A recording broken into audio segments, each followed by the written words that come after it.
श्री सत्य साई बाबा ने सन 1984 के अगस्त और सितंबर महीनों के दौरान श्रीमद् भगवद गीता पर 34 महत्वपूर्ण प्रवचन प्रदान किए।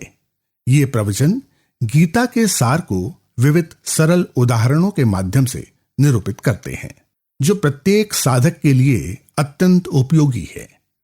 अब आप भगवान बाबा द्वारा दिनांक 24 अगस्त 1984 को दिया गया प्रवचन सुनेंगे।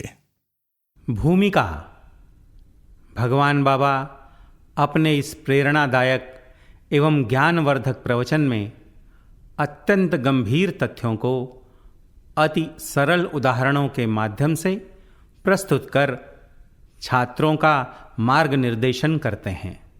इस प्रवचन में विशेषतः आत्मा, आनंद और इंद्रिय नियंत्रण के पारस्परिक संबंध और जीवन में उनके महत्व को उद्घाटित किया गया है। ज्योति के प्रकाश में संपूर्ण जगत का दर्शन करने के उदाहरण के माध्यम से स्वामी अंततः उस ज्योति को ही आत्मा के रूप में निरूपित करते हैं। सामयिक एवं शाश्वत आनंद के अंतर को स्पष्ट करते हुए भगवान बाबा कहते हैं कि मानव को शाश्वतानंद की प्राप्ति हेतु प्रयत्नशील होना चाहिए। चाहे हम जितनी भी साधनाएं क्यों न करें, परंतु इंद्रिय नियंत्रण के बिना सारे प्रयत्न व्यर्थ ही हैं। स्वामी का स्पष्ट कथन है कि वैराग्य, भक्ति और इंद्रिय नियंत्रण को अपनाने पर ही जीवन सार्थक होगा। ब्रह्मलोक तृणीकारो वैराग्यश्च वधर्मतः। ब्रह्मलोक तृणीकारो వైరాగ్యస్య వధర్మతః. బ్రహ్మలోక ప్రాప్తిని ప్రసాదించినప్పటికీ తృణీకరించుటే వైరాగ్యం యొక్క అవధి అని శాస్త్ర ప్రమాణం. అర్జునుడు కృష్ణ ముల్లోకాధిపత్యం నాకు ప్రసాదించినప్పటికీ నాకు అవసరం లేదు అన్నాడు. ఈ పదములు వైరాగ్యం యొక్క అంతర్భూత శక్తులు. ब्रह्मलोक तृणीकारो वैराग्यश्च वधर्मतः. शास्त्र का प्रमाण है कि ब्रह्मलोक की प्राप्ति होने पर भी उसका तिरस्कार करना ही वैराग्य की सीमा है. अर्जुन ने कहा, हे कृष्ण, मुझे तीनों लोकों का आधिपत्य दिए जाने पर भी वह मुझे स्वीकार्य नहीं है. ये शब्द वैराग्य में अंतर्निहित शक्तियां हैं. అర్జును యొక్క పరమ లక్ష్యము పదార్థ విరక్తి, పరమార్థ ప్రసక్తి, విషయ విరక్తి, జిజ్ఞాస ప్రాప్తి. సామాన్యముగా చిన్న చిన్న కుటీరములు నిర్మించవలసి వచ్చినప్పుడు ఆ కుటీరములకు తగినటువంటి పునాదులు మనం భద్రంగా వేస్తుంటాం. అలాంటిది బ్రహ్మజ్ఞాన సౌధమునకు పునాదులు అతి భద్రమై ఉండాలి. अर्जुन का परम लक्ष्य पदार्थ के प्रति विरक्ति और परमार्थ की प्राप्ति, विषय की विरक्ति और जिज्ञासा की प्राप्ति है. साधारणतया जब हमें छोटी छोटी कुटियों का निर्माण करना पड़ता है, तब हम बड़े सुरक्षित ढंग से उनकी नींव डालते हैं. ऐसे में ब्रह्म ज्ञान से संबंधित ऊंचे भवन की नींव और भी सुरक्षित होनी चाहिए. కనుకనే ఇక్కడ వైరాగ్యము, ఇంద్రియం యొక్క నిర్మూలమును, ఇంద్రియ విషయం యొక్క విసర్జనను ప్రధానమైనటువంటి యొక్క లక్ష్యములో కృష్ణుడు బోధిస్తూ వచ్చాడు. పునాదులే భద్రముగా లేకుండినా ఈ బ్రహ్మజ్ఞానం అనేటువంటి సౌధము అచిరకాలంలోనే కూలిపోతుంది. అప్పటికప్పటికి కేవలం వైరాగ్యము ఆవిర్భవించి అంతర్ధానము కావటము ఇది సరైనటువంటి బ్రహ్మజ్ఞానము కానేరు. इसीलिए यहाँ श्री कृष्ण वैराग्य, इंद्रियों का नियंत्रण और इंद्रियों से संबंधित विषयों के विसर्जन को ही विशेष लक्ष्य बनाते हुए उपदेश देते आए हैं. यदि नींव सुरक्षित न होगी तो ब्रह्म ज्ञान का यह उन्नत भवन अति शीघ्र ही धराशायी हो जाएगा. वैराग्य भावना का अचानक उत्पन्न होना और अचानक अदृश्य होना कदापि ब्रह्म ज्ञान नहीं हो सकता है. దీపం వెలిగించవలనన్నా ప్రమిదె, నూనె, వత్తి ఈ మూడు కూడాను అత్యవసరము. జ్ఞానజ్యోతిని వెలిగించవలనన్నా వైరాగ్యం అనేటువంటి ప్రమిద అవసరం. భక్తియే దీని తైలము, ఇంద్రియ నిగ్రహమే వత్తి. ఈ మూడింటి యొక్క ఏకత్వము చేతనే ఆత్మజ్యోతి కానీ లేక పరంజ్యోతి కానీ లేక జ్ఞానజ్యోతి కానీ వెలుగుటకు వీలవుతుంది. दीपक जलाना है तो दिया, तेल और बत्ती का होना अत्यंत आवश्यक है. ज्ञान की ज्योति प्रज्वलित करनी है तो वैराग्य रूपी दिया आवश्यक है. भक्ति इसका तेल है और इंद्रिय नियंत्रण ही बत्ती है. इन तीनों की एकता से ही आत्मज्योति अथवा परम ज्योति अथवा ज्ञान ज्योति का प्रज्वलित होना संभव है. కనుక అర్జుని యందు ఈ విధమైనటువంటి యొక్క ఆత్మజ్ఞానము ఆవిర్భవింపచేసే నిమిత్తమై కృష్ణుడు అనేక విధములకు కూడాను అతనికి ఇంద్రియ నిగ్రహమును గురించి బోధిస్తూ వచ్చాడు. లోకములో ఇది అందరికీ సాధ్యమయ్యేటువంటిది కాదు. సర్వసామాన్యమైనటువంటి ప్రజలు ఇంద్రియ నిగ్రహం చేత కొంతవరకు కూడాను అసంతృప్తిని పొందగలరు. సామాన్యమైనటువంటి ప్రజలు తమ నిత్య జీవితములో ఇంద్రియముల యొక్క విషయములను, విషయ భోగములను ఆనందముగా అనుభవించటం కాదు. अतः ऐसे आत्मज्ञान को अर्जुन में उत्पन्न करने के लिए ही अनेक प्रकार से श्री कृष्ण इंद्रिय नियंत्रण के बारे में उपदेश देते आए. संसार में सबके लिए यह संभव नहीं है. सर्वसाधारणतः सामान्य लोग इंद्रिय नियंत्रण से कुछ हद तक असंतुष्ट रहते हैं. सामान्य लोगों का अपने दैनंदिन जीवन में इंद्रिय संबंधी विषयों और विषयों से संबंधित भोगों का सानंद उपभोग करना सहज है. ప్రత్యక్షముగా అనుభవించేటువంటి ఆనందమునకు ఈ యొక్క ఇంద్రియం యొక్క భోగములు కానీ విషయం యొక్క సంపర్కము కానీ మానవునికి ఆనందమును అందించుతున్నదని వారు విశ్వసిస్తుంటారు. ఇట్టి విషయానందమును త్యజించటం లోపల మానవత్వముని నిర్మూలం గావించుకున్నట్టు అవుతుంది. మనకు తెలియనటువంటి యొక్క ఆత్మజ్ఞాన తత్వములో మనం ఈ యొక్క ఇంద్రియమును నిగ్రహం చేయుటలో అర్థం ఏమాత్రము లేదని భావిస్తుంటారు.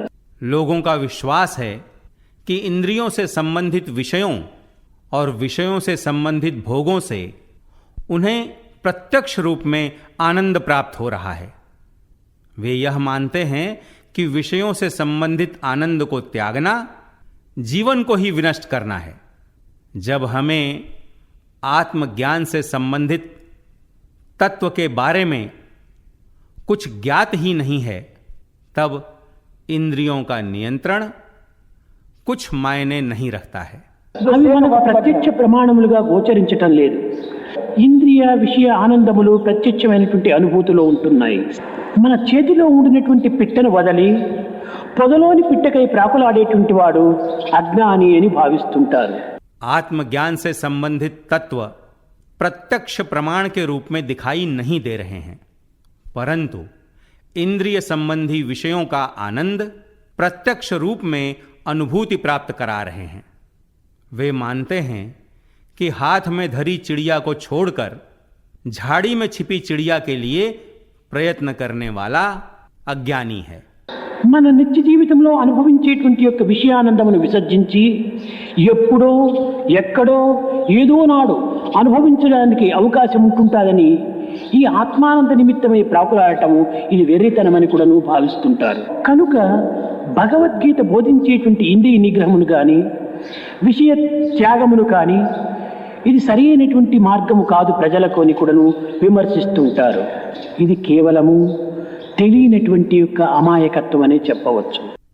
वे यह भी मानते हैं कि दैनंदिन जीवन में अनुभव में आने वाले विषयानंद का परित्याग कर आत्मानंद के लिए दौड़ धूप करना, जो कब और कहां प्राप्त होगा ज्ञात ही नहीं, मूर्खता ही है. ये लोग यह भी आलोचना करते हैं कि भगवत गीता द्वारा उपदेशित इंद्रिय नियंत्रण और विषयों का परित्याग के मार्ग लोगों के लिए सही नहीं है. इसे अनजानेपन से भरी निरीहता कह सकते हैं. ఏ ఇంద్రియముల చేతను ఏ విషయముల చేతను ఏ యొక్క విషయానందము చేతను తాము సంతృప్తి పడుచున్నాడో అవి అన్నీను ప్రతిబింబ స్వరూపములే. నిరంతరము కూడాను ఏదో ఒక విషయాన్ని ఒక వస్తువును లేక ఒక వ్యక్తిను మనం పదే పదే చింతించటం చేత మనసు యొక్క స్వస్థానమైనటువంటి హృదయ స్థానం నుండి మనసు వెలువడి ఆ యొక్క విషయానందమును ఏదో అనుభవించినట్టుగా తాను సంతృప్తి పడుతుంటారు. जिन इंद्रियों से, जिन विषयों से, जिन विषयानंद से वह संतुष्ट हो रहा है वे प्रतिबिंब स्वरूप ही हैं. निरंतर किसी विषय अथवा वस्तु अथवा व्यक्ति के बारे में बार बार चिंतन करते रहने के कारण मन, जिसका सहज स्थान हृदय है, वहां से वह निकलकर उस विषयानंद को प्राप्त करने की भावना से संतुष्ट होता रहता है. కానీ ఇది నిజానందము కాదు. ఇది కేవలము ఒక విధమైనటువంటి యొక్క ప్రతిబింబానందం అనే చెప్పవచ్చు. ఇది ప్రతిబింబానందం అనగా దీనికి బింబానందం కూడా ఒకటి ఉన్నదని మనం గుర్తించాలి. परंतु यह यथार्थ आनंद नहीं है. इसे मात्र प्रतिबिंबानंद कह सकते हैं. प्रतिबिंबानंद कहते हैं तो हमें यह जानना चाहिए कि इसका बिंबानंद भी है. పసిబిడ్డ తన బొటన వేలును తన నోటి యందుంచుకొని చివుకుతూ తన యొక్క గుజ్జును తానే మృంగుతూ ఇది వ్రేలు నుండి వెలువడేటువంటి యొక్క పాల మాదిరి భావిస్తుంటాడు. కానీ ఆ యొక్క జొంగ తన నుంచి వచ్చినటువంటిదే కానీ వ్రేలు నుంచి రాలేదు. తన నుంచి వచ్చినటువంటి యొక్క ఈ గుజ్జును తన వ్రేలి ద్వారా అనుభవిస్తూ వ్రేలు నుండి వచ్చినదని భావిస్తుంటాడు. एक छोटा सा शिशु अपने अंगूठे को मुंह में डालकर चूसते हुए अपनी ही लार को निगलते हुए उसे उंगली से निकला दूध मानने लगता है. परंतु वह लार उसी से निकला हुआ है, उसकी उंगली से नहीं. अपनी ही लार को उंगली के माध्यम से अनुभव करते हुए वह उसे उंगली से निकला हुआ मानता है. దీనికి మరొక చిన్న దృష్టాంతరము. ఒక కుక్కకు కఠినమైనటువంటి యొక్క ఎముక చిక్కింది. కుక్కకు ఎముకంటే చాలా ప్రీతి. తనకు ప్రీతికరమైనటువంటి ఎముక లభించింది కదా అని ఇతర కుక్కలకు ఏమాత్రం కూడా దీన్ని దక్కించకుండా చూసుకోవాలని ఒక ఏకాంత ప్రదేశంలోకి తీసుకుని పోయింది. అక్కడ నిదానముగా తన శాంతితో ప్రీతితో ఆ ఎముకను చూస్తూ అనేక విధములుగా దాన్ని అనుభవించడానికి ప్రయత్నించింది. इसके लिए एक और छोटा सा दृष्टांत. एक कुत्ते को एक सख्त हड्डी मिली. कुत्ते को हड्डी बहुत पसंद है. बहुत पसंदीदा हड्डी मिलने पर उस कुत्ते ने सोचा कि इसे दूसरे कुत्ते कहीं छीन न ले, तो वह हड्डी लेकर सुनसान जगह में चला गया. वहां वह उस हड्डी को बड़ी शांत भावना से धीरे धीरे खाने की चेष्टा करने लगा. అది చాలా పాత ఎముక కనుక చాలా గట్టిగా ఉంటున్నది. తన ప్రీతి యొక్క ప్రోత్సాహం చేతను బలము చేతను ఆ ఎముకను గట్టిగా కొరికింది. కొరికేటప్పటికీ తన పళ్ళులు ఊడినాయి. ఆ పళ్ళు ఊడినటువంటి ప్రదేశం నుంచి రక్తం ప్రసరించి ఆ ఎముక పైన పడుతూ వచ్చినది. ఈ కుక్క భావిస్తుండాది ఈ రక్తం అంతా ఆ ఎముక నుంచి వస్తుండాదని ఆనందంతో జుర్రుకుంటుండాది. కానీ ఈ రక్తం ఎముక నుంచి రాలేదు, తన నుండే వచ్చినటువంటి. ఈ రక్తాన్ని గుర్తించలేనటువంటి ఒక కుక్క కనుకనే ఇది ఎముక నుంచి వచ్చినట్టుగా భావిస్తుండాది. हड्डी बहुत पुरानी होने के कारण बहुत सख्त थी। खाने की तीव्र इच्छा और पसंद के कारण उसने पूरे जोर से हड्डी को काटा। जोर से काटने के कारण उसके दांत टूट गए और वहां से खून बहकर हड्डी पर गिरने लगा। कुत्ता समझने लगा कि वो खून हड्डी से निकल रहा है। वह उस खून को बड़े चाव से चाटने लगा, परंतु वास्तविकता में वह खून हड्डी से नहीं, उसी से निकला। कुत्ते को इस यथार्थ का बोध नहीं था, इसलिए वह खून को हड्डी से निकला मानने लगा। అదే విధముగానే అజ్ఞాని అయినటువంటి మానవుడు అనేక విషయాలలో అనేక విధమైనటువంటి ఇంద్రియాలతో తాను ఏదో సుఖాన్ని అనుభవిస్తున్నాడని తాను ఆనందిస్తున్నాడు. కానీ ఆ సుఖము బహిర్సుఖము కాదది, అంతర్సుఖమే. అంతర్సుఖం యొక్క ప్రతిబింబమే. కనుక ప్రతి మానవుడు కూడాను భౌతిక సంబంధమైనటువంటి ఇంద్రియములతోనూ విషయములతోనూ అనుభవించేటువంటి ఆనందము ఇది ప్రత్యక్ష ప్రమాణమునకు చేరినటువంటిదని, దీనిని త్యజించి పరోక్షమైనటువంటి ఆనందమునకై ప్రాకులాడటము కాలమును వ్యర్థము చేయటమని కూడాను భావిస్తుంటారు. इसी प्रकार अज्ञानी मानव भी अनेक विषयों में अनेक इंद्रियों द्वारा अनेक सुख प्राप्त करने की अनुभूति से आनंदित तो हो रहा है, परंतु वे आंतरिक सुख नहीं हैं, बल्कि बाह्य सुख हैं। ये आंतरिक सुख के प्रतिबिंब मात्र हैं। अतः प्रत्येक मानव विचार करता है कि भौतिक इंद्रियों और विषयों से संबंधित आनंद प्रत्यक्ष प्रमाण है, जिसे त्याग कर परोक्ष आनंद के लिए दौड़ धूप करना समय को बर्बाद करना ही है। ఒక్క విషయాన్ని మనము లోతుకు దిగి విచారించాలి. వస్తువు కానీ లేక విషయము కానీ ఆనందమిచ్చుటే సత్యమైన వస్తువు అందరికీ ఒకే ఆనందంని అందించాలి కదా. ఒక వస్తువు ఒకరికి ఆనందమును సుఖమును ఇస్తే అదే వస్తువు మరొక వ్యక్తికి దుఃఖమును అసంతృప్తిని అందిస్తుంది. एक तथ्य को हमें गहराई से विचार करना चाहिए। चाहे वस्तु हो या विषय, उसका आनंद प्रदान करना ही सत्य है। तो वह वस्तु सबको समान रूप से आनंद प्रदान करनी चाहिए, है ना।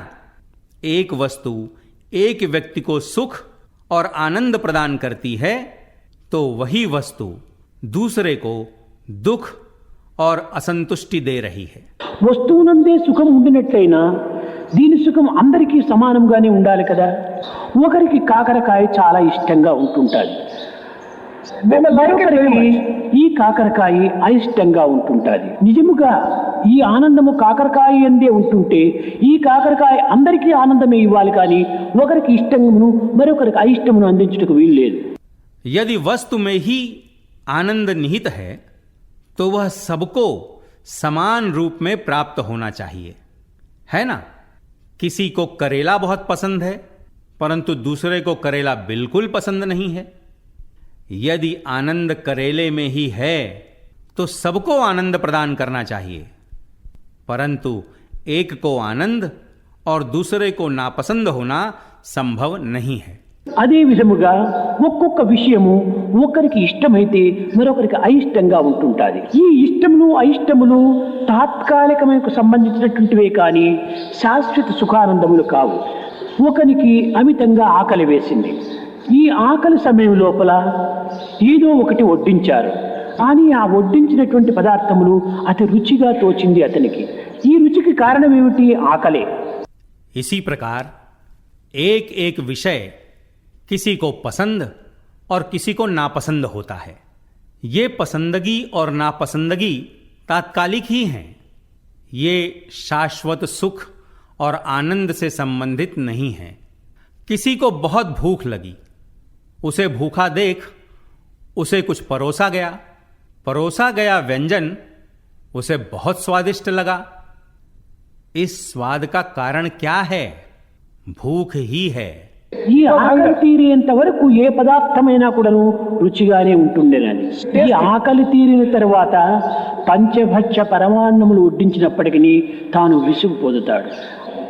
ఆకలైన సమయంలో అల్ప పదార్థములు కూడాను అటు రుచిగా ఉండి ఆకలి తీరిన తర్వాత రుచికరమైన పదార్థములు కూడాను అరుచిగా కావడానికి కారణం ఏమిటి? ఇది కేవలము తన నుండి వచ్చినటువంటి యొక్క ఇష్టాయిష్టములే కాని దీనికి మూల కారణము ఈ విషయములు కాని పదార్థములు కాని కాదు. भूख के मिटने तक व्यंजन जो भी हो स्वादिष्ट ही लगता है, परंतु भूख के मिट जाने पर कई प्रकार के स्वादिष्ट व्यंजन भी उसे ऊब महसूस कराते हैं। भूख के समय अल्प पदार्थ का स्वादिष्ट लगने और भूख के मिट जाने पर स्वादिष्ट व्यंजनों का भी अरुचिकर लगने का कारण क्या है? इसका मूल कारण केवल स्वयं से उत्पन्न इष्ट एवं अनिष्ट की भावनाएं मात्र हैं, न कि वस्तु या विषय। కనుక ప్రతి ఒక్కటి కూడాను తన ఆత్మస్థాయి నుండినే ఆవిర్భవిస్తున్నాయి కానీ బహిర్ముఖమైనటువంటి వస్తువులు కానీ వ్యక్తులు కానీ విషయములు కానీ మానవునికి ఆనందం ఇచ్చుట లేదు. ఈ తృప్తి కేవలము తనకు ఇష్టమైనటువంటి యొక్క వస్తువుల వల్లను ఇష్టమైనటువంటి వ్యక్తుల వల్లను ఇష్టమైనటువంటి విషయం వల్లను తనకు తృప్తినిచ్చినట్టుగా భావిస్తున్నాడు. ఈ ఆనందమునకు తనకు ఇష్ట అయిష్టములే మూల కారణము. अतः प्रत्येक भावना आत्मा के स्तर पर उत्पन्न हो रही है। यथार्थ में बाह्य वस्तुएं अथवा व्यक्ति अथवा विषय आनंद प्रदान नहीं कर रहे हैं, परंतु व्यक्ति ऐसा मान रहा है कि यह संतुष्टि स्वयं को इष्ट वस्तु या व्यक्ति या विषय के कारण ही हो रही है। इस आनंद का मूल कारण स्वयं की इष्ट एवं अनिष्ट भावनाएं ही हैं।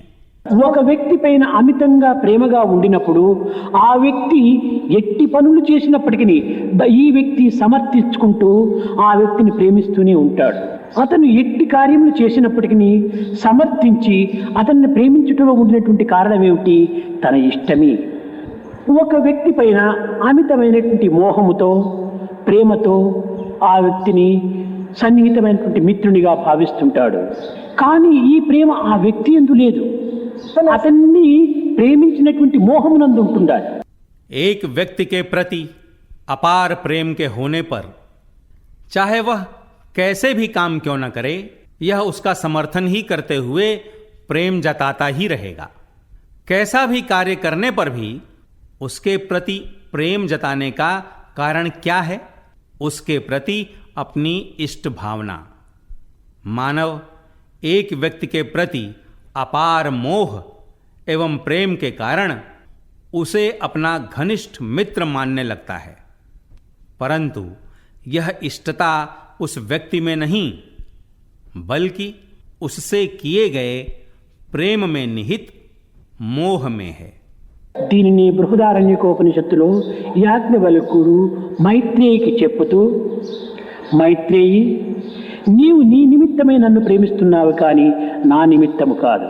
ప్రపంచములో ఎవరైనా కూడాను వారి వారి నిమిత్తమై వారు వస్తువులు కానీ వ్యక్తులు కానీ విషయాన్ని కానీ ప్రేమిస్తున్నారు కానీ వస్తువుల కోసము వ్యక్తుల కోసము విషయం కోసము వారు ప్రేమించటం లేదు. इसी तथ्य को बृहदारण्यकोपनिषद में मैत्रेयी को समझाते हुए याज्ञवल्क्य कहते हैं, मैत्रेयी, तुम अपने निमित्त मुझसे प्रेम कर रही हो, मेरे निमित्त नहीं। संसार में चाहे कोई भी क्यों न हो, अपने निमित्त ही वस्तुओं से, व्यक्तियों से और विषयों से प्रेम कर रहा है, न कि वस्तुओं के लिए, न व्यक्तियों के लिए या न विषयों के लिए। ఒక చిన్న ఉదాహరణ, ప్రతి దేహము కూడాను అనిత్యమైనటువంటిది, దీనికి మృత్యువు తప్పదు. ఏ 100 సంవత్సరములు అయిన తర్వాత అయినా కూడాను ఇది మృత్యువాత పడక తప్పదు. ఇది ప్రతి ఒక్కరికి తెలుసు. కనుకనే మరణించిన వాని నిమిత్తమై మరణించబోయేటువంటి వాడు చింతిస్తున్నాడు అన్నారు. కనుక మరణించిన వాడికి మరణించబోయేటువంటి వాడు దుఃఖించటం అనేటువంటిది కేవలము ఆ మరణించిన వానిపైన ఉండేటువంటి యొక్క మోహమే దీనికి మూల కారణం. एक छोटा सा उदाहरण, प्रत्येक देह नश्वर ही है, इसके लिए मृत्यु अनिवार्य है.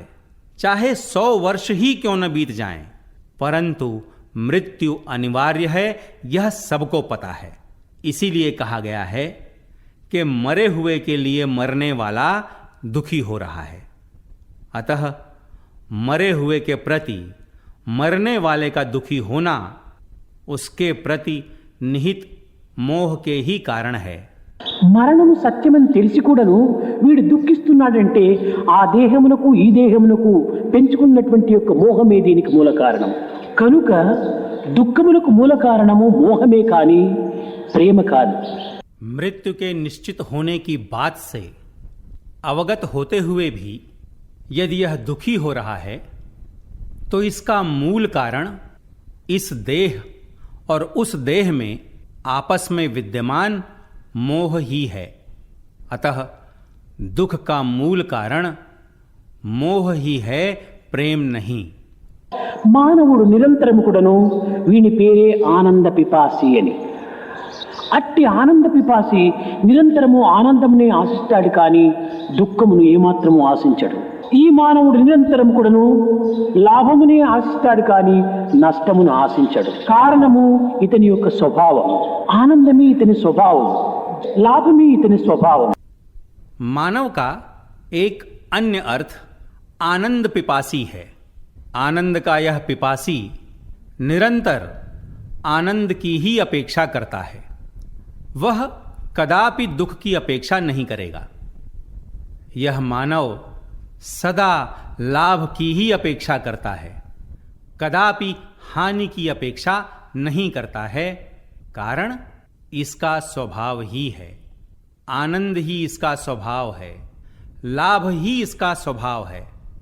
కనుకనే అనేక మంది వ్యాపారస్తులు ఏదైనా ఒక తూనిక చేస్తూనో లేక కొలతలు వేస్తూనో మొట్టమొదట ఒకటి ఒకటి అని వారు ఎంచరు.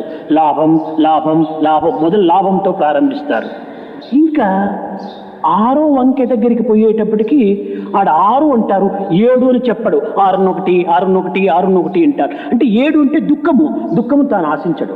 इसीलिए कुछ व्यापारी तौलते या मापते समय जब गिनती करते हैं तो एक एक नहीं कहते हैं, वे लाभ लाभ से गिनती शुरू करते हैं. जब वो 6 तक पहुंचते हैं तो 6 यानी 6 को तेलुगु में आरू कहते हैं. आरू के बाद एडू न कहकर, क्योंकि तेलुगु में 7 की संख्या और रोने को एडू कहते हैं. आरू औकटी 6-1 कहकर गिनती करते हैं, क्योंकि एडू का अर्थ दुख है, तो वह कदापि दुख नहीं चाहता है. దీనిలో ఉన్నటువంటి అంతరార్థం ఏమిటి? ఈ 7 అనేటువంటి తెలుగు పదము తాను ఉపయోగపెట్టడానికి ఇష్టం ఉండదు. 7 మీన్స్ ఏడ్చమని. ఈ ఏడుపు తనకి ఇష్టం లేదు. కనుకనే ఇక్కడ 6-1 అంటున్నాడు. इसका आंतरिक अर्थ क्या है? इस तेलुगु शब्द एडू का अर्थ दुख है, इसलिए वह इस शब्द का उपयोग नहीं करना चाहता है. एडू का अर्थ क्राय अर्थात रोना. यह रोना उसे पसंद नहीं है, इसीलिए वह आरुण्योकटि कह रहा है. ప్రారంభములో లాభము, మధ్యలో ఆనందం. కనుక మానవునికి ప్రారంభం లోపలనే ఈ లాభము. ఎట్టి లాభము? ఆత్మలాభము.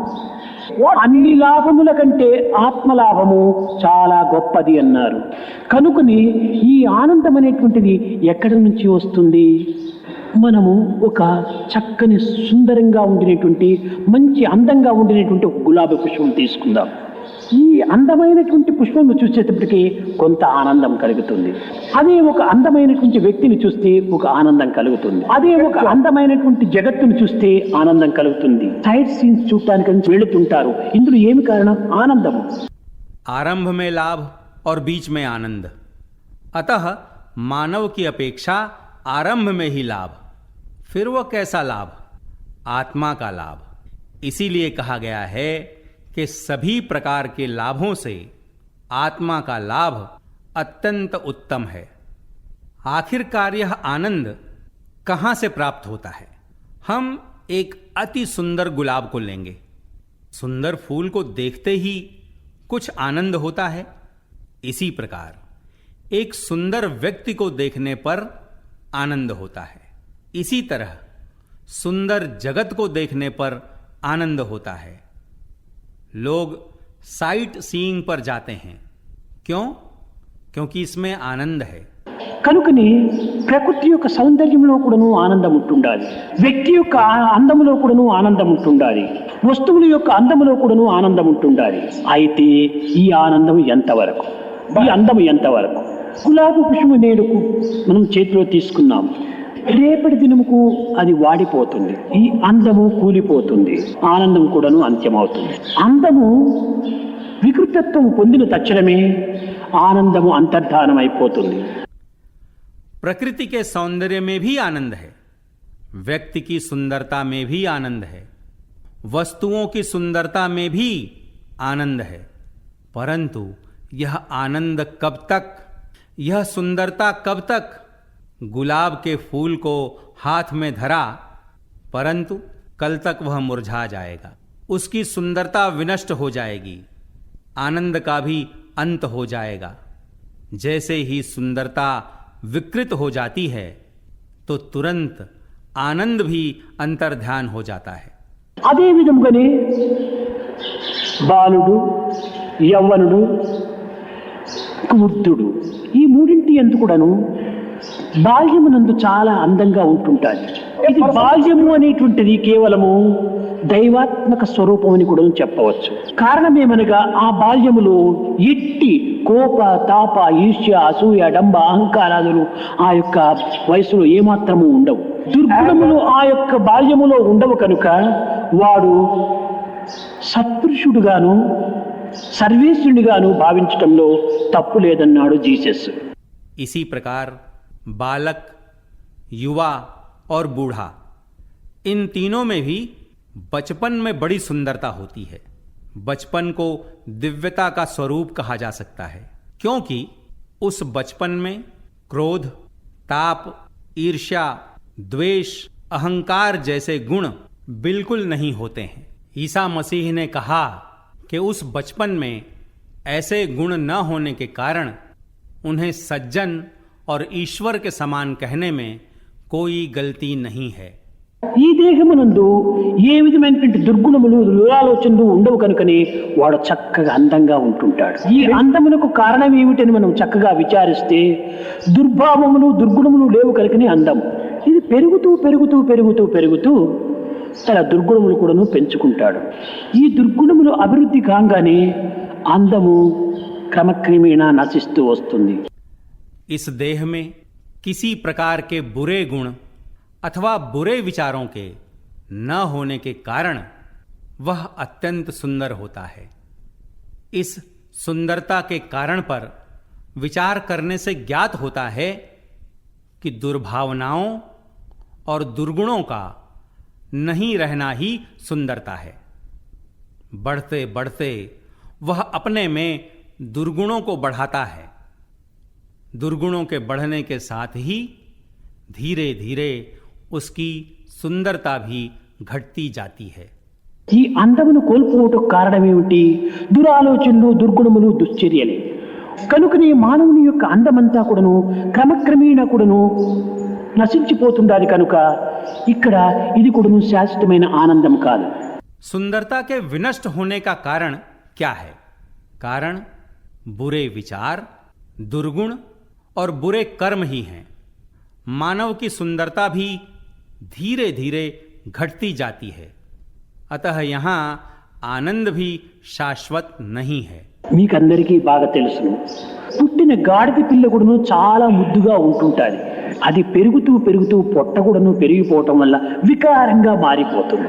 అదే విధంగానే దీనికి దుర్గుణములు లేనంత వరకు కూడాను ఇది కూడాను అందంగానే ఉంటుంటుంది. ఈ విధంగా జగత్తులో ఏ విషయములు కానీ, ఏ వస్తువును కానీ, ఏ వ్యక్తిని కానీ మనం విచారించినప్పుడు దీనికి అందము కొంతకాలమే, కనుక ఆనందం కూడాను కొంతకాలమే. तुम सभी को अच्छी तरह पता है, गधे का बच्चा भी अति सुंदर होता है, परंतु उसके बढ़ने के साथ ही उसका पेट भी बढ़ जाता है, जिससे वह विकृत हो जाता है। दुर्गुणों के न होने तक यह भी सुंदर ही रहता है। इस तरह विचार करने पर इस संसार में किसी भी विषय, किसी भी वस्तु, किसी भी व्यक्ति की सुंदरता कुछ ही समय के लिए है, अतः आनंद भी कुछ ही समय के लिए है। కనుకనే అందమే ఆనందం, ఆనందమే అందం.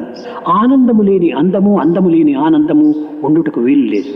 ఇట్టి అందానందములతో కూడినటువంటిది ఏమిటి? ఇదే ఆత్మ. ఆత్మకు ఎట్టి వికారములు కూడాను లేవు. దానికి ఆకారం ఉంటే కదా వికారము. ఆనందమే దీని ఆకారం. इसीलिए सुंदरता ही आनंद और आनंद ही सुंदरता है। अतः आनंद रहित सुंदरता और सुंदरता रहित आनंद को प्राप्त करना संभव नहीं है। इस सुंदरता और आनंद से युक्त तत्व क्या है? वही आत्मा है। आत्मा के लिए किसी भी प्रकार के विकार नहीं हैं। आत्मा का कोई आकार न होने पर न विकार की बात आती है। आनंद ही इसका आकार है। కనుక ఇట్టి ఆనందము హృదయ స్థాయి నుండి రావటం చేతనే ప్రతి వ్యక్తి కూడాను తాను ఈ ప్రతిబింబమైనటువంటి జగత్ ఆనందాన్ని అనుభవిస్తూ ఇది నిజమైన ఆనందం అని భావిస్తున్నాడు. కాదు కాదు, ఈ జగత్ ఆనందం అనేటువంటిది, ఈ ఇంద్రియానందం అనేటువంటిది, విషయానందం అనేటువంటిది హృదయానందం నుంచి ఆవిర్భవిస్తుండాలి.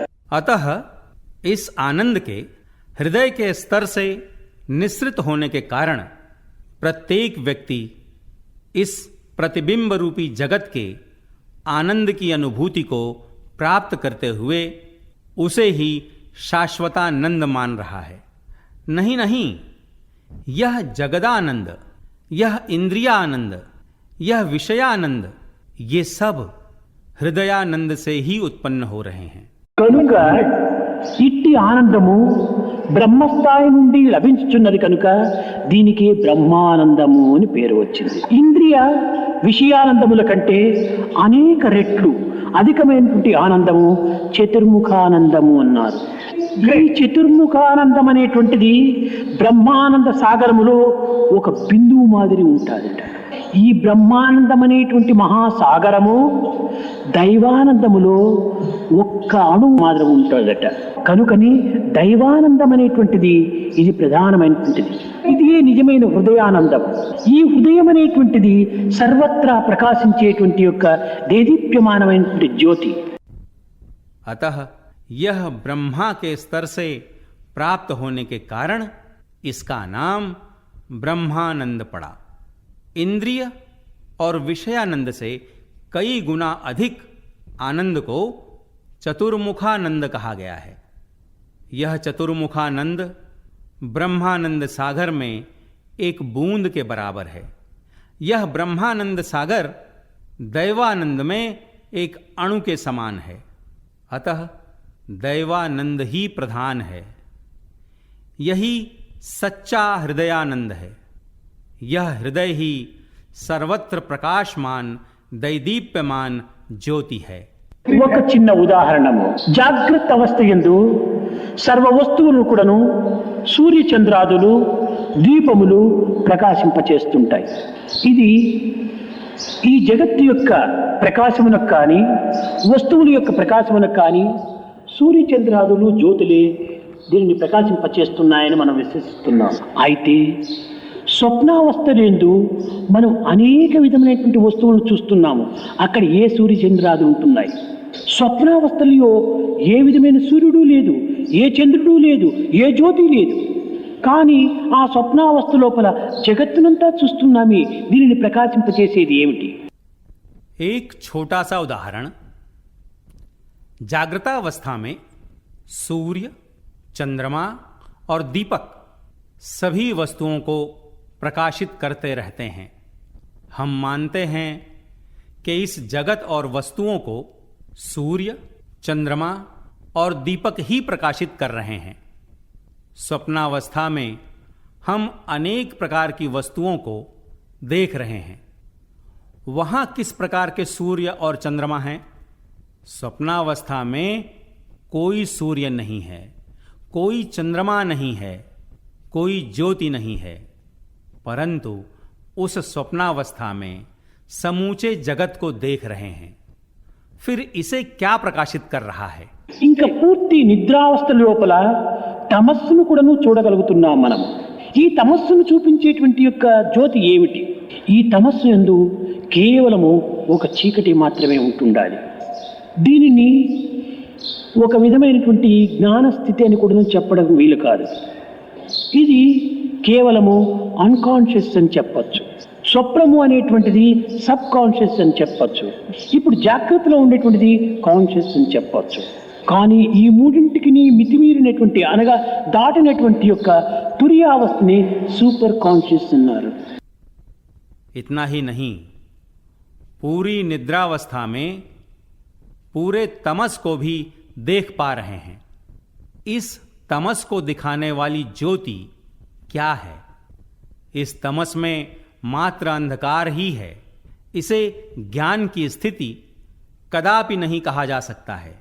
इसे अनकॉन्शियस कहा जा सकता है। स्वप्न को सब कॉन्शियस कहा जा सकता है। अब जो जागृत में है उसे कॉन्शियस कहा जा सकता है। इन तीनों से परे जो स्थिति तुरीय अवस्था है उसे सुपर कॉन्शियस कहा गया है। ఈ తురియావస్థలో కూడాను అన్నింటినీ స్తంభింపచేసి ఆనందాన్ని చూడగలుగుతున్నాము. అయితే ఈ ఆనందాన్ని చూచేటువంటి వాడెవరు? అన్నిటికీ ఈ యొక్క ఆత్మ నుండి వెలువడేటువంటి యొక్క ప్రకాశము, ఇది ఏ దైవతత్వము, ఇది ఏ దైవ జ్యోతి. దీనిని వేదము, వేదాంత వేదం పురుషం మహాంతం ఆదిత్యవర్ణం తమస పరస్తాతు, ఈ తమస్సు కూడాను ఆవల ఉండినటువంటి యొక్క పరంజ్యోతిని మేము చూడగలిగాము. इस तुरीय अवस्था में सबको स्तंभित कर आनंद का दर्शन कर पा रहे हैं। फिर इस आनंद का दर्शन करने वाला कौन है? सबके लिए इस आत्मा से निसृत होने वाला प्रकाश जो दैव तत्व है, यही दैव ज्योति है। इसी को वेद ने वेदाहमेतम पुरुषम महांतम आदित्यवर्णम तमसः परस्तात कहा। ऋषियों ने कहा, तमस के पार हमने उस परम ज्योति का दर्शन किया। ఈ తమస్సు అనేటువంటి ఏమిటంటే అది ఒక సుషుప్తి స్థితి, అనగా స్వప్నము లేనటువంటి స్థితి ఈ యొక్క తమస్సు. ఈ అంధకారమునకు ఆవలనే ఉంటుండాది ఈ పరంజ్యోతి. కనుక ఈ అన్నింటినీ జాగ్రత్త, స్వప్న, సుషుప్తి అది కూడాను సర్వస్వమును ప్రకాశింపజేసేటువంటిది ఆత్మశక్తి. यह तमस क्या है? वह एक प्रकार की सुषुप्ति की स्थिति है, अर्थात बिना स्वप्न की जो स्थिति है वह तमस है। इस अंधकार के उस पार ही यह परम ज्योति विद्यमान है।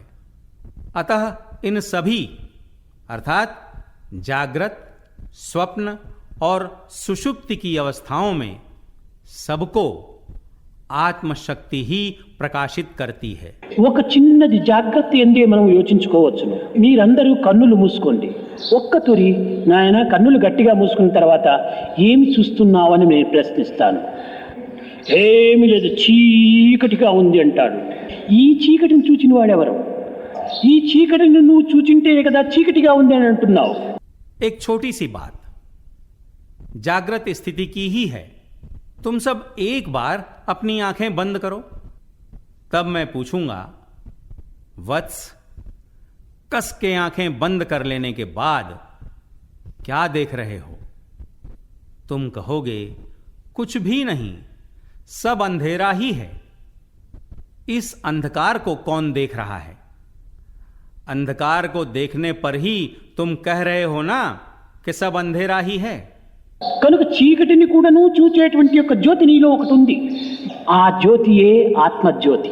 అట్టి ఆత్మజ్యోతి ద్వారానే సమస్త విషయ జ్యోతులు, సమస్త వ్యక్తి జ్యోతులు, అనేక విధమైనటువంటి యొక్క ఇంద్రియ జ్యోతులు కూడాను ప్రకాశిస్తూ ఉంటున్నాయి. దీపావళి పండుగ మనం చూస్తుంటాము. ఒక క్యాండిల్ని మనం ముట్టించుకొని అనేక క్యాండిల్స్ జ్యోతులంతా అంటిస్తూ ఉంటాయి. अतः अंधकार को भी देखने वाली एक ज्योति तुम में है, वह ज्योति ही आत्म ज्योति है। उस आत्म ज्योति के माध्यम से ही सभी विषय ज्योति, व्यक्ति ज्योति और इंद्रिय ज्योति प्रकाशमान हो रही हैं। दिवाली में हम देखते हैं एक मोमबत्ती को जलाकर उसके सहारे अनेक मोमबत्तियों को जलाते हैं। ఈ ఆధారమైనటువంటి యొక్క జ్యోతి ఒకటి ఉండటం వల్లనే కదా ఆదాయములైనటువంటి అన్ని జ్యోతులను మనం వెలిగించగలుగుతున్నాం. ఈ ఆధారమైనటువంటి జ్యోతియే ఆత్మజ్యోతి. ఈ అంటింపబడినటువంటివే జీవన జ్యోతులు. సమస్త జీవన జ్యోతులు కూడాను ఆత్మజ్యోతి ద్వారానే వెలుగుతూ ఉన్నాయి. కన్నులు చూడగలుగుతున్నాయి. ఈ కన్నులు చూచేటువంటి దానికి ఆధారం ఏమిటి? లోపల ఆ యొక్క ఆత్మజ్యోతి యొక్క ప్రతిబింబమే కన్నుల్లో కనిపిస్తున్నాయి. एक आधारभूत ज्योति के होने के कारण ही आधेय रूपी अनेक ज्योतियों को हम प्रज्वलित कर पा रहे हैं। यह आधारभूत ज्योति ही आत्म ज्योति है। प्रज्वलित की जाने वाली ज्योतियां ही जीवन ज्योतियां हैं। समस्त जीवन ज्योतियां आत्म ज्योति के सहारे ही प्रज्वलित हैं। ये आंखें देख पा रही हैं। आंखों द्वारा देखे जाने का आधार भीतर क्या है? आत्म ज्योति का प्रतिबिंब ही आंखों में दर्शित हो रहा है। ఈ ఆత్మజ్యోతి వల్ల కన్నుల్లోకి ప్రసరింపజేయడానికి ఏ విధమైనటువంటి అవకాశం లేదే అని మనం భావించవచ్చు. ఆత్మజ్యోతి మనకు కనిపించలేదు కనుక అదే జ్యోతి దీంట్లో వెలుగుతుండదని మనకి ఎట్లా అర్థమవుతుంది? ఒక టార్చ్లో సెల్స్ వేసాం మనము, కానీ ఆ సెల్స్లో అగ్ని మనకు కనిపించడం లేదు. కానీ స్విచ్ వేస్తే బల్బులో కనిపిస్తుండాలి. నిజంగా సెల్స్లోనే ఆ యొక్క కరెంట్ లేకపోతే ఈ యొక్క బల్బులో రావడానికి వీలు లేదు కదా. हम यह मान सकते हैं कि आत्म ज्योति का आंखों में प्रसरित होने का अवसर ही नहीं है। आत्म ज्योति नहीं दिखाई दे रही है, फिर वही आंखों में प्रकाशित हो रही है, यह कैसे समझ में आएगा? हमने टॉर्च में सेल्स डाला, परंतु उन सेल्स में हमें अग्नि नहीं दिखाई पड़ रही है, परंतु स्विच दबाने पर वह बल्ब में दिखाई पड़ रही है। यदि यथार्थ में उन सेल्स में ही बिजली न हो तो बल्ब में आने की संभावना ही नहीं है। కనుకని ఆత్మజ్యోతి అనేటువంటిది దేహమే ఒక టార్చ్ లైట్.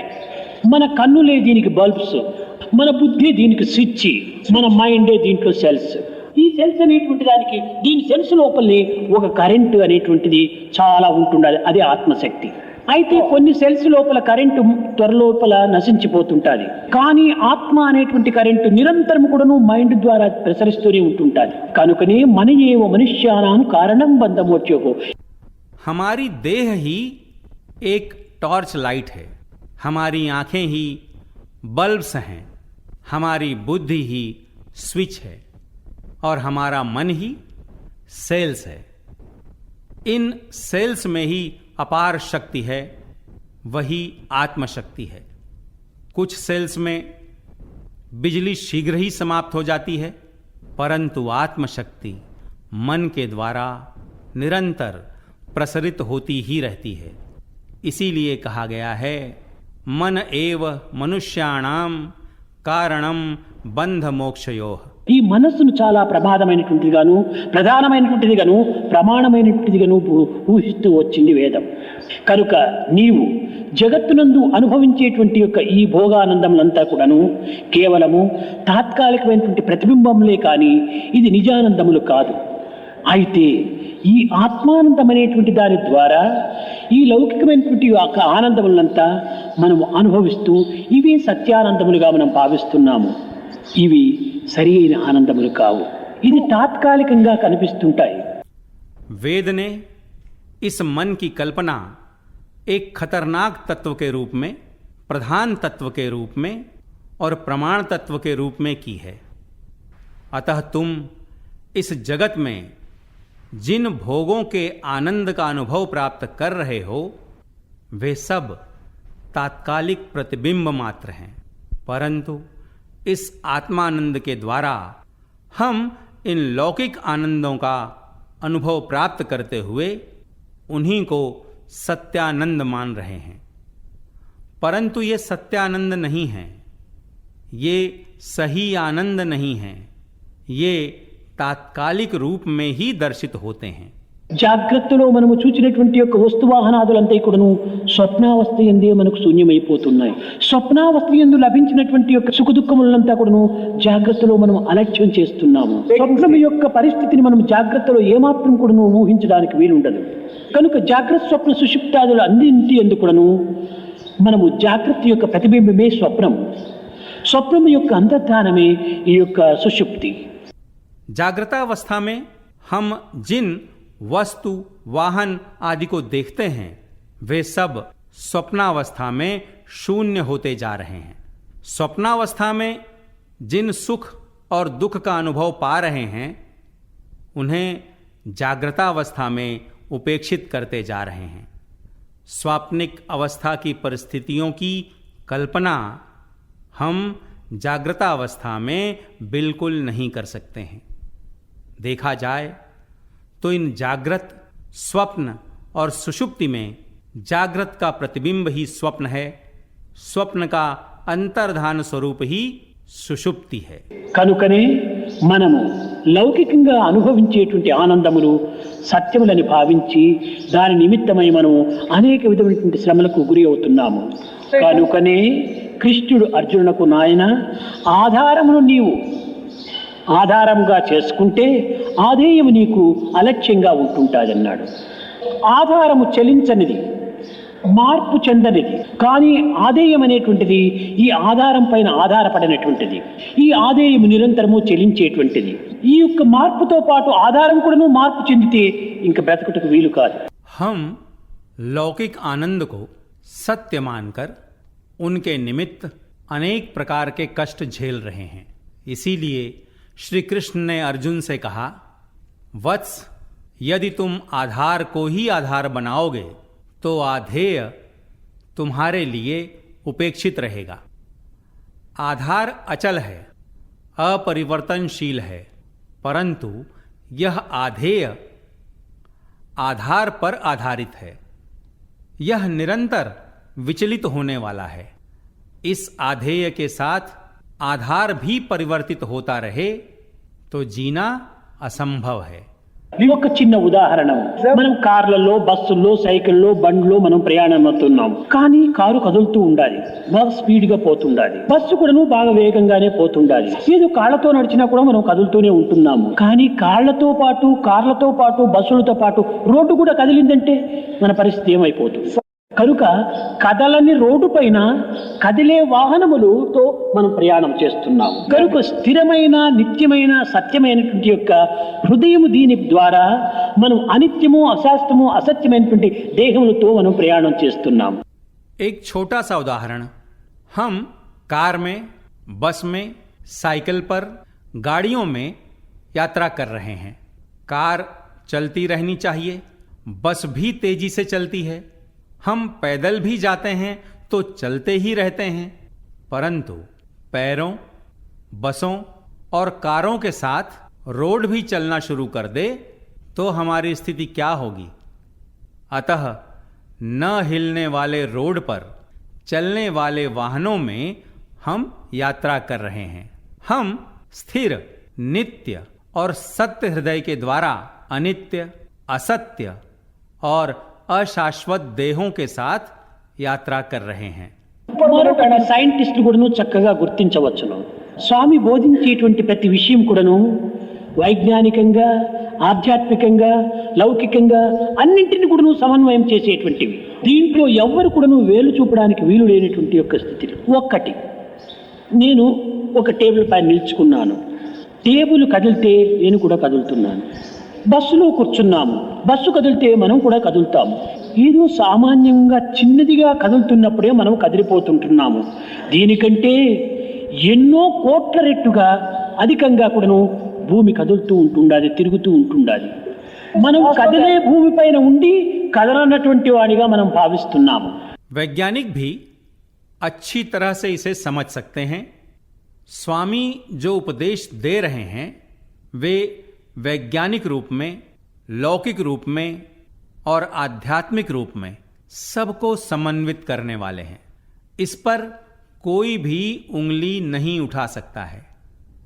मैं एक मेज पर खड़ा हूं, यदि मेज हिलती है तो मैं भी हिलता हूं. बस में बैठे हैं, यदि बस चलती है तो हम भी चलते हैं. ऐसी किसी छोटी सी चीज के हिलने से ही हम हिलते जा रहे हैं. इससे कहीं करोड़ों गुना अधिक गति से धरती चल रही है और हम चलने वाली धरती पर खड़े होकर स्वयं को अचल मान रहे हैं. కదిలే భూమిపైన ఉన్నటువంటి వాడు నేను కదలకుండా స్థిరంగా ఉంటున్నాను అనుకోవటము ఇది అజ్ఞానం కాదా? సముద్రం లోపల ఒక పడవ పైన తాను ప్రయాణం అవుతున్నాడు. పడవలో తాను చాలా కదలకుండా కూర్చున్నట్టుగా ఉండవచ్చును, కానీ అలల ద్వారా పైకి కిందికి తిరుగుతున్నాడు, కదలక తప్పదు. కనుక కదలేటువంటి అలలపైన ప్రయాణం చేసేటువంటి వ్యక్తి తాను కదలకుండా ఉంటున్నాననేటువంటి అనుకోవటము ఇది కేవలం అజ్ఞానమే. తనకు తాను దేహాన్ని కదిలించటం లేదని అనుకుంటున్నాడే కానీ దేహం తనకు తెలియకుండానే కదులుతూ ఉండాలి. चलने वाली धरती पर खड़े मानव का स्वयं को अचल मानना क्या यह ज्ञान नहीं है?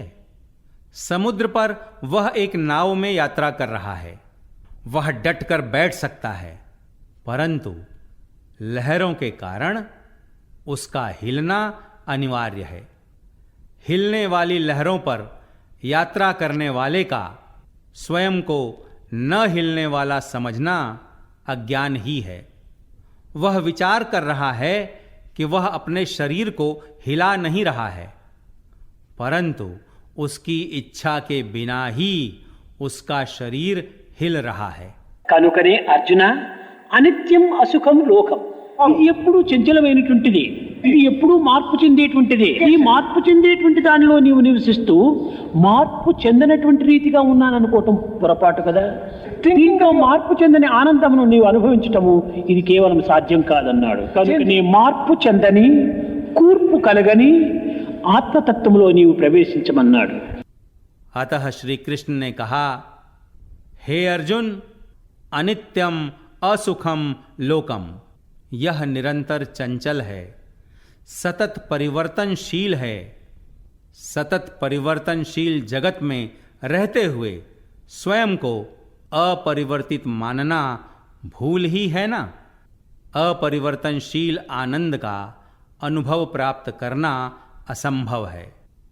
श्री कृष्ण ने कहा, अतः अपरिवर्तनशील और बेजोड़ आत्म तत्व में तुम प्रविष्ट हो. పిల్లలకు ఈ విధమైనటువంటి ఇంద్రియ నిగ్రహములు అనేటువంటిది బోధించడంలో కేవలం వాళ్ళని జడస్వరూపులుగా మార్చుకోవచ్చును కదా అని కొంతమంది భావించవచ్చును. ఇది కేవలం కంట్రోల్ చేయటం మాత్రమే కానీ సెన్సు లేకుండా చేసుకోమని చెప్పటం లేదే. కారుకు బ్రేక్ ఉంటుండాలి, కానీ అపాయ సమయం నందు, ప్రమాదం సంభవించే సమయం నందు దాన్ని ఉపయోగించుకోమని చెప్తున్నాము. कुछ लोग ऐसा मान सकते हैं कि बच्चों को इंद्रिय नियंत्रण का उपदेश देकर कहीं उन्हें जड़वत तो नहीं बनाया जा रहा है. यह केवल कंट्रोल ही है. उन्हें सेंसेस विहीन होने को नहीं कहा जा रहा है. कार के ब्रेक होते हैं, परंतु उन्हें खतरे के समय उपयोग में लाने को कहा जा रहा है. ఇక్కడ ఈ విషయాన్ని విద్యార్థులు చక్కగా గుర్తించాలి. స్వామి ఏదో సెన్స్ కంట్రోల్ చేయమని, మైండ్ కంట్రోల్ చేయమని, విషయాసక్తిని విసర్జించమని అంటున్నాడు. ఇవన్నీ విసర్జించిన తర్వాత లైఫ్ లివింగ్ డెత్ అయిపోతుంది, ఉండి ప్రయోజనం ఏమిటి అని భావిస్తున్నారు. छात्रों को अच्छी तरह से समझना चाहिए. छात्र मान सकते हैं कि स्वामी सेंस कंट्रोल करने, ब्रेन कंट्रोल करने और विषयासक्ति को त्यागने के लिए कह रहे हैं। इन सबका परित्याग कर देने के बाद लाइफ लिविंग डेथ हो जाएगी, फिर जीकर फायदा ही क्या। నేను బ్రేకును తీసేయమని చెప్పటం లేదు, బ్రేక్ ఉండని, కానీ అవసరం వచ్చినప్పుడు ఉపయోగపెట్టుకో. అయితే ఎట్టి అవసరం వచ్చినప్పుడు ప్రమాదము, అజ్ఞానమో లేక ఇంకే విధమైనటువంటి యొక్క దుర్మార్గమో దుర్బుద్ధులు ఇలాంటి సమయంలో ప్రమాదం కలుగుతుంది కనుక అలాంటి సమయంలో ఇంద్రియ నిగ్రహం చేయి. అసలు బ్రేకే లేకపోతే ప్రమాదంలో మనకు ప్రమాదమే జరుగుతుంది. मैं ब्रेक निकाल देने को नहीं कह रहा हूं, ब्रेक रहने दो, जब जरूरत पड़ेगी तब उसका उपयोग करो। अज्ञान, खतरा या दुष्ट मार्ग आदि से सुरक्षित रहने के लिए इंद्रिय नियंत्रण का उपयोग करो। यदि ब्रेक ही न हो तो खतरे में दुर्घटना अवश्य होगी। కనుకనే కాడి కిందికి రాని ఎద్దు, కళ్ళము లేని గుర్రము, బ్రేకులు లేని కారు, ఇంద్రియ నిగ్రహం లేని మనిషి చాలా ప్రమాదమేను ఉన్నాడు. కనుకనే అర్జున, నీవు కేవలము ఇంద్రియ నిగ్రహం మాత్రమే చేయి. విషయాసక్తి ఎందున్నటువంటి దోషములను విసర్జించు, విషయములో ప్రవేశించు. इसीलिए कहा गया है कि जुए के नीचे न आने वाला बैल, लगाम रहित घोड़ा, बिना ब्रेक वाली कार और इंद्रिय नियंत्रण रहित मनुष्य बहुत खतरनाक होते हैं। श्री कृष्ण ने कहा, हे अर्जुन, तुम इंद्रियों पर नियंत्रण करो, विषयों के प्रति आसक्ति का परित्याग करो। అదే విధముగానే మనము విషయంలో జీవించవచ్చు. సంసారమును విసర్జించమని, ఆడు బిడ్డలను త్యజించమని, ఆస్తిపాస్తులు విడిచమని ఏ వేదాంతము చెప్పటం లేదు. ఏ ఏ ఇంద్రియములు ఏ ఏ సమయమున ఎప్పుడు ఏ విధంగా ఉపయోగించుకోవాలో ఆ విధమైనటువంటి యొక్క నీతి నిజాయితీల మార్గంలో దానిని ప్రవేశపెట్టుకోమన్నారు. इसी प्रकार हम विषयों में जीवन बिता सकते हैं। कोई भी वेदांत संसार का परित्याग करने, पत्नी और संतान को त्याग देने और जमीन जायदाद का विसर्जन करने का उपदेश नहीं दे रहा है। यह कहा गया कि अपनी सभी इंद्रियों को किन किन समयों में किस प्रकार उपयोग में लाना चाहिए, उसे जानकर नैतिकता का आचरण करो। కనుకనే భగవద్గీత యందు హితమును మితమును బోధించాడు. హితముగాను మితముగాను ఏది కూడాను ప్రమాదం నన్ను చేయదు. ఇష్టం వచ్చినట్టుగా భుజించేస్తే కూడాను అది చాలా ప్రమాదమే అయిపోతుంది. కనుకనే చెప్పాడు, అతి తిండి మతిహాని, మిత తిండి అతిహాయి. అదే విధముగానే అతి భాష మతిహాని, మిత భాష అతిహాయి. కానీ అతి రాగము మతి రోగమే, మిత రాగము అతిహాయి. इसीलिए भगवत गीता में हित एवं मित का उपदेश दिया गया। यदि हित एवं मित का पालन करेंगे तो कोई हानि नहीं होगी। मन मर्जी के मुताबिक खाना खाएंगे तो वह भी खतरा ला सकता है। अति भोजन से मति को दुख, मित भोजन से मति को सुख। अति भाषण मति को दुख, मित भाषण मति को सुख। अति राग मति का रोग, मित राग మతి కో సుఖ్. కనుకనే ఇంద్రియములు ఈ విధమైన రీతిలో నీవు కారు బ్రేకును ఏ రీతిగా ఉపయోగపెట్టుకుందువో ఆ విధంగా నీలో ఇంద్రియములను మధ్య మధ్య కొంచెం బ్రేక్ వేస్తూ రావాలి, నీకు ప్రమాదం కాకుండా చూసుకోవాలి. ఈ లక్ష్యముతోనే కృష్ణుడు అర్జునునకు ఇంద్రియ నిగ్రహం అత్యవసరము, ఈ ఇంద్రియ నిగ్రహం అనేటువంటి ఒత్తి ఉంటేనే నీ యొక్క జీవన జ్యోతి వెలుగుతుంది అన్నాడు. इंद्रिय नियंत्रण को कार के ब्रेक की भांति उपयोग में लाना चाहिए, जिससे कि तुम्हें कोई खतरा न हो।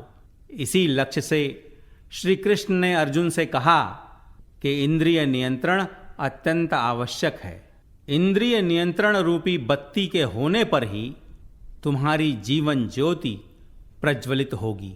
అయితే ఒత్తి ఉండినంత మాత్రం ప్రయోజనం లేదు, దీనికి భక్తి అనేటువంటి తైలం కూడా కావాలి అన్నాడు. ఈ భక్తి అనేటువంటి తైలం ఉండినంత మాత్రం ప్రయోజనం లేదు, దాన్ని నిల్వ చేయడానికి ఒక విధమైన వైరాగ్యం అనే ప్రమిద కూడా ఉండాలి అన్నాడు. కనుకనే దీపమునకు ప్రమిద నూనె వత్తి కలదు, దీపపు వెలుగు కలుగున. ముట్టించేవాడు ఒకడు ఉండాలి, అతని దైవం. నీకు వైరాగ్యం ఉంది, భక్తి ఉంది, కానీ ఇంద్రియ నిగ్రహం కూడా ఉంటుండాలి. దీన్ని వెలిగించేటువంటి వాడే बत्ती के होने मात्र से कोई प्रयोजन नहीं है, इसमें भक्ति रूपी तेल का होना भी आवश्यक है. भक्ति रूपी तेल के होने मात्र से कोई प्रयोजन नहीं है. तेल भरने के लिए वैराग्य रूपी दिए का होना भी आवश्यक है. दीपक के लिए दिया, बत्ती और तेल हैं. क्या दीपक प्रज्वलित होगा? प्रज्वलित करने वाला तो होना चाहिए, वही ईश्वर है. तुम में वैराग्य है, भक्ति है, इंद्रिय नियंत्रण भी है. इसे प्रज्वलित करने वाला होना चाहिए. అదే కృష్ణుడు అర్జును యందున్నటువంటి యొక్క ఈ ఒత్తిని వెలిగించాడు. పూలు సూది దారము ఉండే, పుష్పమాల తానగున లేదు. ఈ గార్లను కుట్టేటువంటి వాడు ఒకడు ఉండాలి. స్వర్ణము రత్నాలు కలవు, సొమ్ములు నిర్మాణమగున చేసేటువంటి గోల్డ్ స్మిత్ ఒకడు ఉండాలి, కంసాలి ఉండాలి. श्री कृष्ण ने अर्जुन में उस बत्ती को प्रज्वलित किया. फूल, सुई, धागा हैं. क्या स्वयं फूल माला बन जाएगी? इस माला को गूंथने वाला तो कोई होना चाहिए. सोना और रत्न हैं, क्या गहने स्वयं बन जाएंगे? इन्हें बनाने वाला गोल्डस्मिथ होना चाहिए, एक सुनार होना चाहिए. విద్య కలదు, బుద్ధి కలదు, కానీ విద్యావంతుడు తారగున నేర్పేటువంటి గురువు ఒకడు ఉండాలి కదా.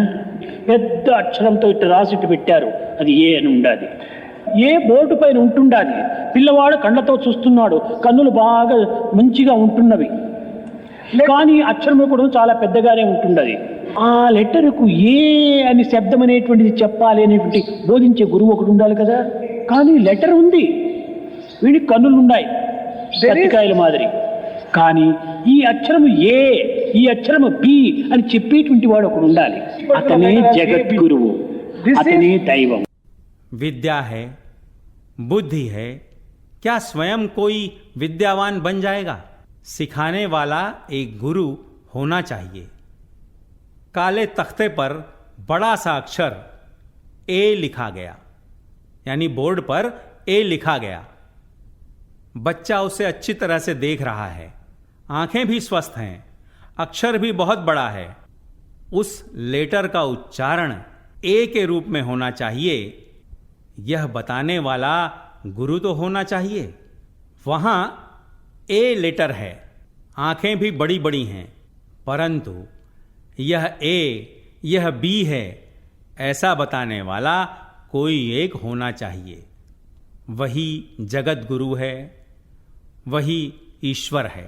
కనుక జగత్తునందు సర్వ విషయములను మనం గుర్తించవలనన్నా, సర్వ కర్మలను మనము సరైనటువంటి స్థితిలో మనము చేయవలనన్నా, దీనిని ఆత్మరీతిగా సత్యమైనటువంటి మార్గంలో ప్రబోధించేటువంటి సద్గురు ఒకడు ఉంటుండాల.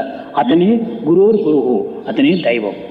కనుక ఇంద్రియ నిగ్రహం లోపల చాలా ప్రధానమైనటువంటి యొక్క జీవితము ఇమిడి ఉంటుండాలి. अतः जगत में सभी विषयों से अवगत होने के लिए, सभी कर्मों को आत्मा के स्तर पर सही मार्ग में करने का उपदेश देने के लिए एक सद्गुरु का होना अनिवार्य है. वही गुरोर गुरु, वही ईश्वर है. अतः इंद्रिय नियंत्रण में ही जीवन समाया हुआ है. उपसंहार. भगवान बाबा ने अपने इस प्रवचन में जटिल दार्शनिक तथ्यों को छात्रों और भक्तों के लिए अत्यंत सरल बनाते हुए सबको अपने जीवन में इन दार्शनिक तथ्यों को पूरी प्रासंगिकता के साथ आचरण में लाने की प्रेरणा प्रदान की है. स्वामी का स्पष्ट कथन है कि मानव में मोह के रूप में अज्ञान का जो गहन अंधकार भरा पड़ा है, उसे तिरोहित करने हेतु ज्ञान ज्योति को प्रज्वलित करना अत्यंत आवश्यक है, जो काम एक सद्गुरु ही कर सकता है। जब हम इस ज्योति प्रज्वलन के लिए स्वयं को प्रस्तुत करते हैं, तब ईश्वर ही पूर्ण करुण भावना के साथ हमारी वैराग्य भावना के दिए में स्थित भक्ति रूपी बत्ती को इंद्रिय नियंत्रण रूपी तेल के सहारे अवश्य प्रज्वलित करेंगे। अतः मानव को तात्कालिक आनंद के जाल से बचते हुए शाश्वतानंद की प्राप्ति के लिए प्रयत्नशील होना चाहिए। स्वामी स्पष्टतः कहते हैं कि जब तक इंद्रिय नियंत्रण रूपी ब्रेक नहीं होगा, तब तक जीवन रूपी गाड़ी के सम्मुख खतरा मंडराता ही रहेगा। अतः गुरु की असीम कृपा से जीवन को अपने गंतव्य तक पहुंचाने में हमें अपने कर्तव्यों का पूरी निष्ठा के साथ पालन करना चाहिए। अस्तु।